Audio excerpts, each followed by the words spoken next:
축복합니다. 사랑하고 축복합니다. 사랑하고 축복합니다. 사실은 제가 조금 떨려서 인사하자고 했습니다.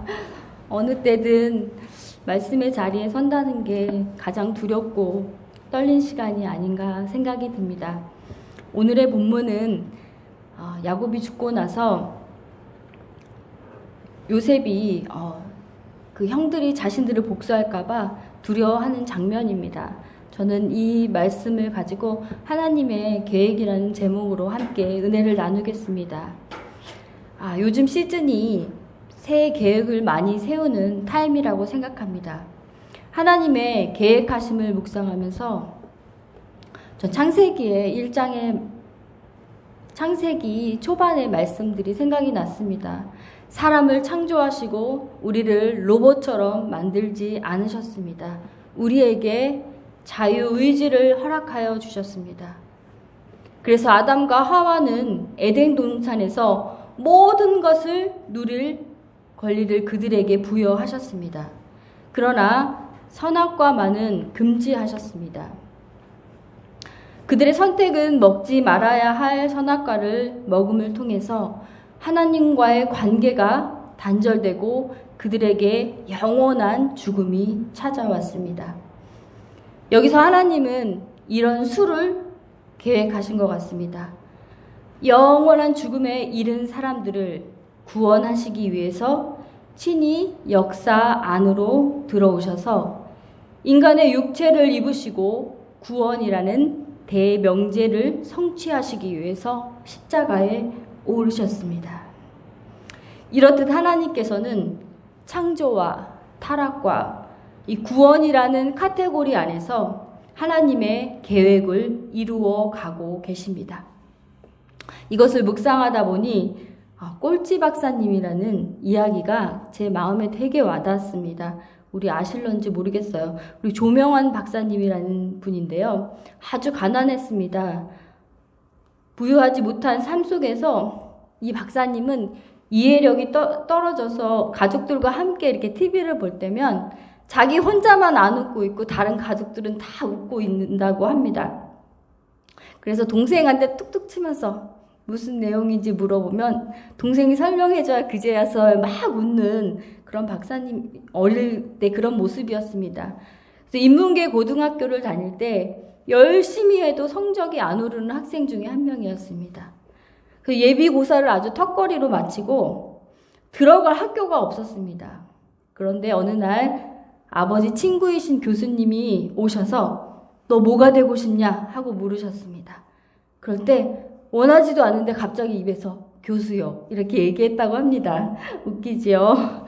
그래서 아버지 친구분이 조언하는 말이 그럼 넌 남들이 안 하는 공부를 해야 된다. 그래서 생물학과에 지원하게 되었다고 합니다.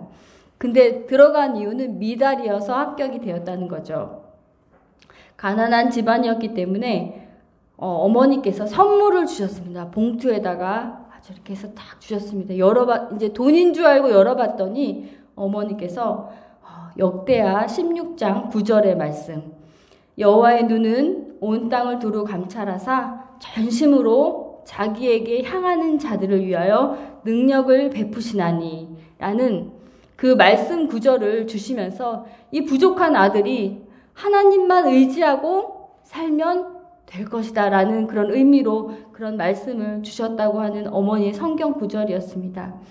물론 이 박사님을 위해서 기도하는 어머니 또 미국에서 항상 15달러의 후원금을 보내주시는 그런 어머니도 있으셨습니다. 유학을 가게 되었습니다. 성적이 좋지 않아서 나중에는 또 퇴교를 당했습니다. 한국에 돌아올 수 없는 상황이었고 한 교수님의 추천을 통해서 애리조나 주립대학에서 찰스 스텔링 교수님 밑에서 공부를 할 수 있었습니다. 그 조건이 있었습니다. 단 에이즈를 공부하는 조건이었습니다. 아무도 에이즈를 공부하지 않을 때 하나님은 에이즈라는 병명을 붙이기도 전에 꼴찌 박사님을 먼저 준비하게 하셨습니다.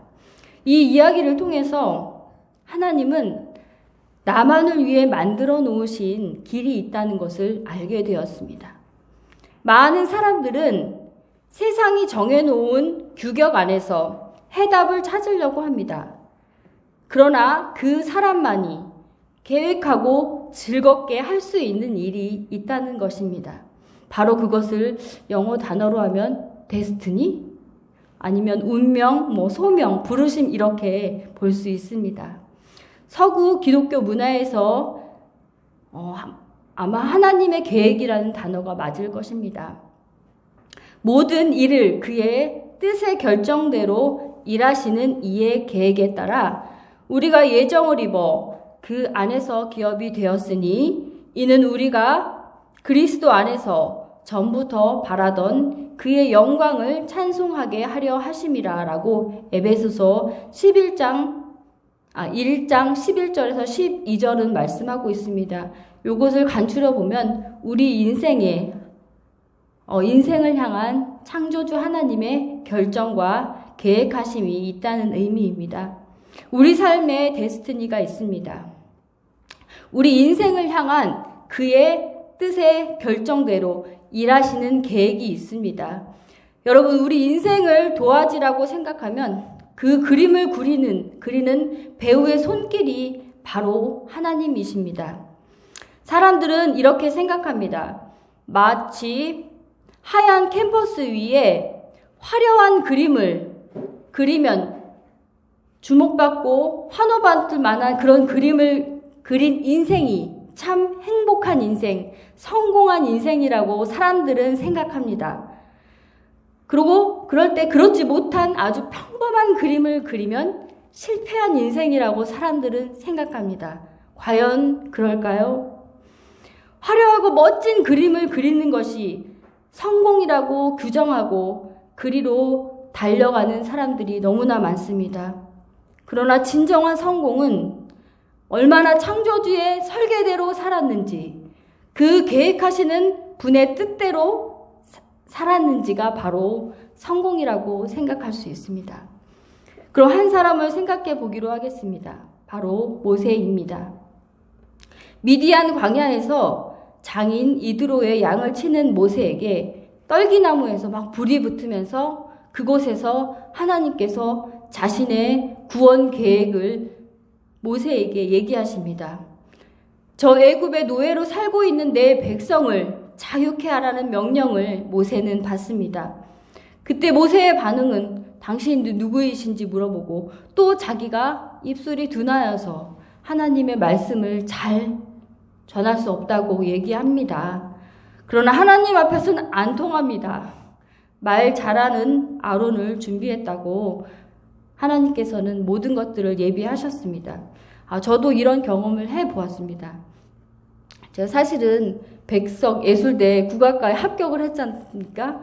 그런데 항상 제 마음속에는 하나님의 복음을 전하고 싶다는 열망과 또 제가 죽을 때까지 많은 영혼들을 구원하겠다는 그런 서원이 있었습니다. 그래서 예술대에 등록금을 빼서 다시 루터대학교에 편입을 하게 되었죠. 그랬는데 제가 한 2, 3년을 집에서 가야금만 치더니 이 말이 떨어지지 않는 거예요. 그래서 누가 만나기도 싫고 누구와 접하기도 싫고 이제 그런 상황이었는데 하나님께서는 저에게 그런 말씀을 하셨어요. 내가 그동안 너를 어떻게 인도했니? 나의 인생의 여정의 고비고비마다 하나님께서 나를 이끄시고 돌보시고 인도하셨던 그런 여정들을 생각나게 해주셨습니다. 여러분, 모세뿐만이겠습니까? 미디안 족속의 눈을 피하여서 포도주 틀에서 곡식을 찢고 있던 기드온이라는 소신쟁이에게도 너는 큰 용사야 라고 말씀하시면서 여호와께서 그에게 내가 반드시 너와 함께 할 것이다. 내가 미디안 사람 치기를 한 사람 치듯 할 것이다 라고 사사기에서 말씀하고 계십니다. 하나님이 이르시되 내가 반드시 너와 함께 있으리라. 내가 그 백성을 애굽에서 인도하여 낸 후에 너희가 이 산에서 하나님을 섬기리라. 이것이 너를 보낸 증거라고 하나님께서는 모세에게 말씀을 하고 계십니다. 반드시 하나님께서 이루신다는 것입니다. 우리의 의지와 우리의 생각대로가 아닙니다. 하나님의 데스티니대로 이루시고 성취하신다는 말씀입니다. 저는 얼마 전 운전을 마치고 시동을 껐습니다. 근데 내비가 안 꺼지는 것입니다. 이게 날씨가 추워지면은 그냥 놔두면 방전돼서 배터리를 갈아야 되지 않겠습니까? 정말 고민이 되었어요. 그래서 유튜브도 검색하고 나중에는 이제 급기야 마지막엔 차량 설명서를 보고 찾았습니다. 그거 보니까 리셋 버튼이 있더만요. 그래서 제가 진짜 이 설명서를 읽지 않고 사는 인생이 이렇구나라고 생각하면서 깨달은 것이 하나 있습니다. 우리 인생의 길을 잃었을 때, 문제 앞에 섰을 때, 우리 가운데 우리 인생을 계획하신 분의 설계도가 반드시 있다는 것입니다. 그 설계도는 바로 성경 안에 있습니다. 그 설명서를 읽지 않고 저처럼 살아가는 사람들은 좌충우돌하면서 많은 에너지를 낭비하며 보낼 수밖에 없습니다. 성경 안에 있는 많은 사람들은 그들이 하나님을 만나고부터 하나님의 계획은 시작되었습니다. 그 만남은 바로 성경 안에 있고 그 안에 내 설계도가 있는 것입니다. 여러분, 그렇다면 하나님을 만나고 자녀로 살아가는 우리에게 하나님은 당신의 계획을 이루시기 위해서 무엇을 하실까요? 우리 한번 살펴보겠습니다. 첫 번째는 하나님의 계획을 이루시기 위해 우리에게 꿈을 주십니다. 요셉은 사랑하는 라헬을 통해서 얻은 귀한 아들입니다. 다른 아들보다 더 사랑하며 편애하였습니다. 그런데 어느 날 요셉은 꿈을 꾸었습니다. 이 꿈이 문제입니다. 형들의 곡식단이 요셉의 곡식단에게 절을 하는 것이었습니다. 그리고 해와 달 11별이 또 요셉에게 절을 하는 꿈이었습니다. 이 꿈들은 바로 보면 요셉의 데스티니를 보여주는 귀한 꿈이었습니다. 우리가 보면 어릴 때 마치 아이들을 의사로 만들기 위해서 엄마가 청진기도 사주고 주사기도 사주고 세트를 사서 아이들에게 갖다 놓으면서 이거를 가지고 놀면서 너의 꿈은 의사가 되거라 라고 하는 것과 같이 오늘도 하나님께서는 그에게 꿈을 꾸게 하시고 그에게 소원과 비전을 가지게 만드시는 것입니다. 그럴 때 그의 심장이 뛰고 그 소원을 향해서 달려가게 만드시는 것입니다. 여러분, 제가 인생의 실패자로 살아갈 때 예수님을 만나고 제 마음에 가장 가슴을 뛰게 했던 사람이 바로 유명한 사도 바울이었습니다. 십자가의 사랑에 빠져 자신의 일생을 십자가의 전달자로 살아가려고 하는 그의 몸부림을 통해서 정말 눈물이 날 지경입니다.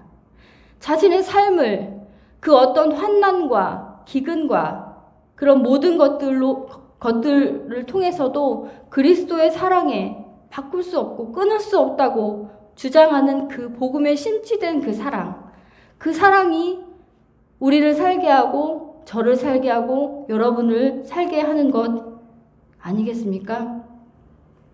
그래서 저는 사도 바울을 통해서도 저의 롤모델을 삼게 되었습니다. 여러분, 두 번째는 이 고난을 통해서 하나님께서 하나님의 계획을 이루시는 것입니다. 요셉에게는 감옥에서 지낸 세월을 살펴보면 순도 높은 금이 되기 위해서 하나님께서 요셉을 훈련하셨습니다. 순전한 정금이 되기 위해서 하나님은 우리들을 훈련하고 계십니다. 아주 뜨거운 용광로 속에서 불순물이 위로 뜨게 하면서 순전한 정금이 되도록 만드시는 거잖아요. 제가 예전에 제주도를 갔을 때 인삼과 산삼에 대해서 배웠습니다. 인삼의 사포닌 성분은 열을 올리는 기능이 있다고 합니다. 그런데 험준한 산 속에서 자란 산삼은 열이 낮던지 열이 높던지 기가 약하든지 기가 세든지 낮은 것은 올려주고 높은 것은 낮춰주는 아주 신통한 그런 그 힘이 있다고 합니다. 그래서 그래서 가격이 비싼 거 아니겠습니까? 그리고 인삼은 온실 속의 화초라고 하잖아요. 그러나 산삼은 비바람을 맞으면서 생명을 유지하고자 자신의 몸을 몸부림치면서 버텨온 강한 내적인 기능이 있습니다. 그런 성분이 바로 우리의 사람의 몸을 좋게 하는 성분입니다. 그래서 환경과 고난 이런 것들을 통해서 아주 잘 다듬어진 원석이 되는 것 아니겠습니까? 여러분, 하나님의 자녀는 바로 보면 이 고난을 통해서 하나님께서 합력하여 선을 이루고 아름다운 모습으로 만들어가는 것입니다. 그래서 진정 하나님의 자녀는 고난을 받으면 받을수록 오히려 더 감사하고 하나님께 영광을 돌립니다. 그러나 하나님의 자녀가 아닌 사람은 그 고난을 받을 때 더욱더 강팍해지고 하나님을 원망하며 하나님을 떠나게 돼 있습니다. 이것으로 끝나는 것이 아니라 세 번째가 또 있습니다.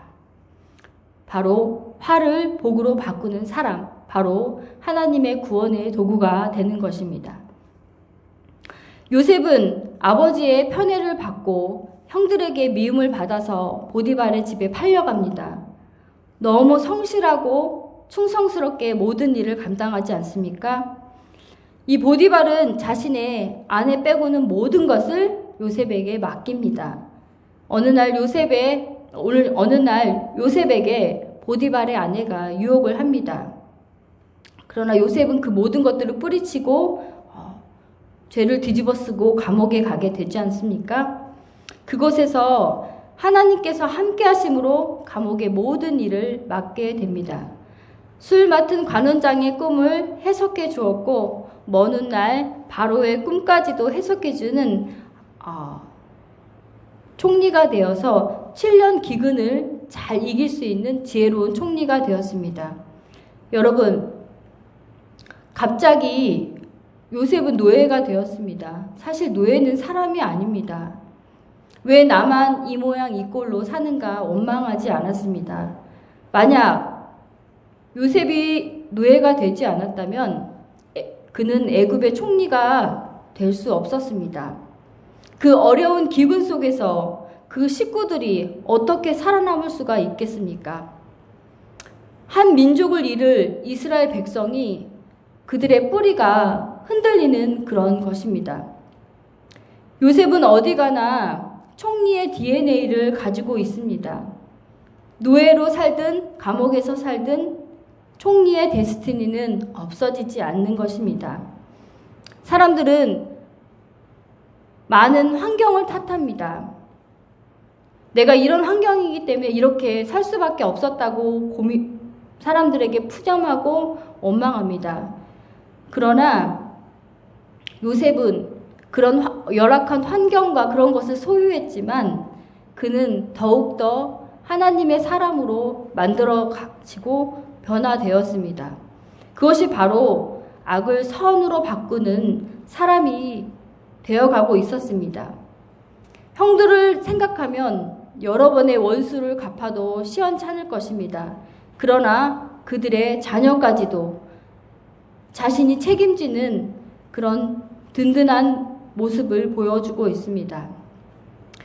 애굽의 노예로 팔려가는 날 자신의 한 치 앞도 가늠할 수 없었던 노예의 인생에서 그는 처절히 낙심하고 슬퍼했을 수도 있습니다. 그러나 지금까지 하나님께서 함께 하시며 인도하시며 그에게 모든 것을 더하셨습니다. 요셉이 자신의 맡긴 사명을 45장에 가서야 깨닫게 됩니다.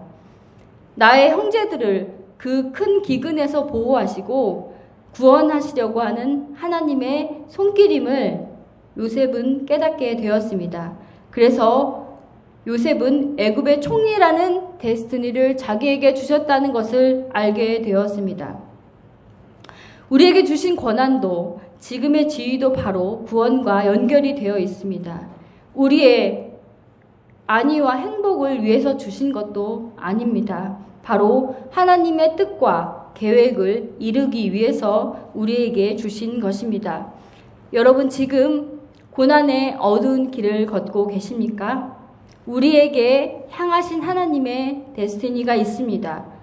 지금은 명확해 보이지 않지만 주어진 현실에 무척 앞이 보이지 않을지라도 여러분을 향한 하나님의 계획이 있으심을 믿습니다.